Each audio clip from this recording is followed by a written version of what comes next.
A teoria contingencial vem para relativizar a forma de administrar uma organização. O fato é que modelos aplicados com sucesso numa organização A não seriam necessariamente bem-sucedidos da mesma forma numa organização B, mesmo que essas duas fossem da mesma área. E o motivo disso é simples. Entre A e B, os fatores internos ou externos, como mão de obra, metas e relações, são completamente diferentes. O ambiente ao todo é diferente, e é justamente no ambiente em que a linha da teoria contingencial é estruturada.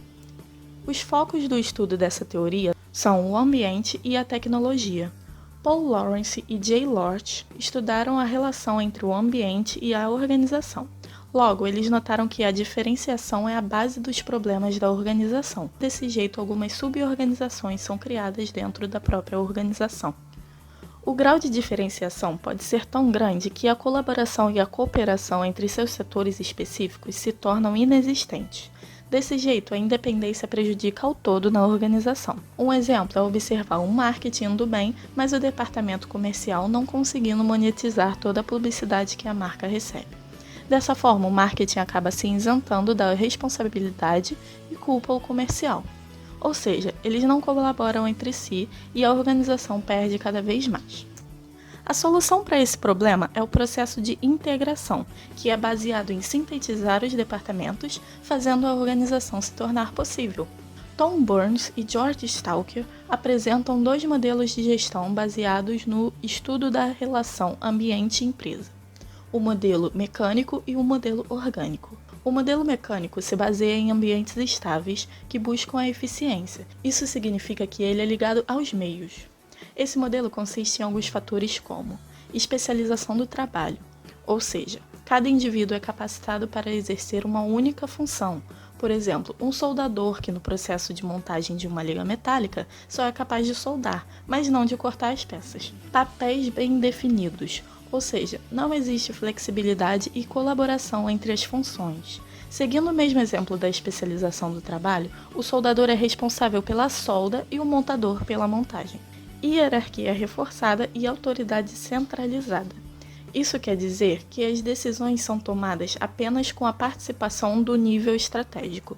Além disso, as relações entre os níveis táticos e operacionais são bem hierarquizadas. Dessa forma, todos sabem quem responde a quem. Tarefas padronizadas, ou seja, o sistema de produção é inflexível, visando a sustentabilidade do processo a longo prazo. Sendo assim, sistemas mecânicos são utilizados em organizações de produção em massa. E por fim, a burocracia. Ela caracteriza o modelo mecânico porque, dentre outros aspectos, apresenta a presença de regulamentação interna, hierarquia e meritocracia. Um grande problema que o modelo mecânico pode apresentar é a falta de adaptabilidade em momentos de crise. Já o modelo orgânico se baseia em ambientes voláteis, que buscam a eficácia, ou seja, são ligados aos meios. Esse modelo consiste em alguns fatores como equipes multifuncionais. Os indivíduos são capacitados para exercer mais de uma função na organização de acordo com a demanda. Integração complexa. Quer dizer que a colaboração pode acontecer porque os indivíduos estão sempre cientes do estado em que se encontram os outros processos. Papéis redefinidos constantemente e autonomia. Assim, para melhorar o tempo nas tomadas de decisões, os indivíduos podem comandar situações sem a necessidade de consultar outros departamentos. Estímulo à criatividade. A organização precisa que os membros inovem no processo, porque enxergam a inovação como algo que vai impulsionar os resultados e o próprio processo. Assim, o ambiente é sempre voltado para o estímulo do espírito criativo. Por fim, a adocracia. A departamentalização não existe ou é muito escassa. Isso significa que vai ser preferível para a organização um ambiente pouco formal e multidisciplinar, com equipes normalmente temporárias e tomadas de decisões descentralizadas. Um dos problemas que sistemas orgânicos podem apresentar é a dificuldade na comunicação formal quando é preciso e na definição dos papéis em grupos de trabalho.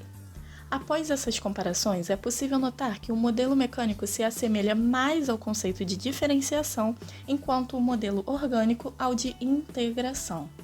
Agora, sobre a tecnologia, a socióloga Joan Woodward notou que ela empregada é definida pelos objetivos e principalmente pelo mercado que a organização deseja atingir. Já o professor Alfred Chandler nota que as mudanças no ambiente fazem com que a organização mude suas estratégias e, dessa forma, muda suas estruturas. O homem responsável por gerir a organização na teoria contingencial é visto como complexo, possui seus valores, desejos, percepções e personalidade. Para ele, a adaptabilidade cognitiva é algo muito importante. Pesquisadores importantes para o empreendedorismo como Hewitt, Peters e Shepard enxergavam essa característica como essencial para o processo de tomada de decisão e para lidar com as mudanças.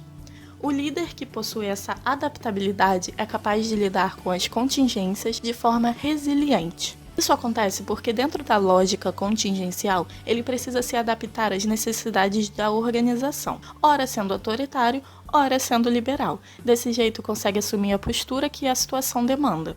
Um fator importante para a teoria contingencial são os estudos da Elinor Ostrom, vencedora de Nobel da Economia. Ela diz que o ser humano é capaz de lidar com a tragédia dos comuns de maneira colaborativa, procurando os melhores resultados para o todo e não apenas para si. A mesma lógica pode ser aplicada para a realidade das organizações.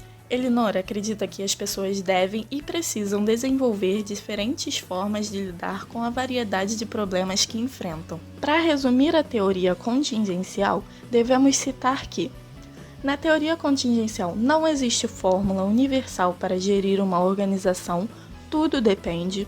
O ambiente é o principal objeto de estudo. O homem é complexo. A tecnologia depende do sistema de produção e do produto. As organizações podem ser formais, mecânicas ou informais, orgânicas.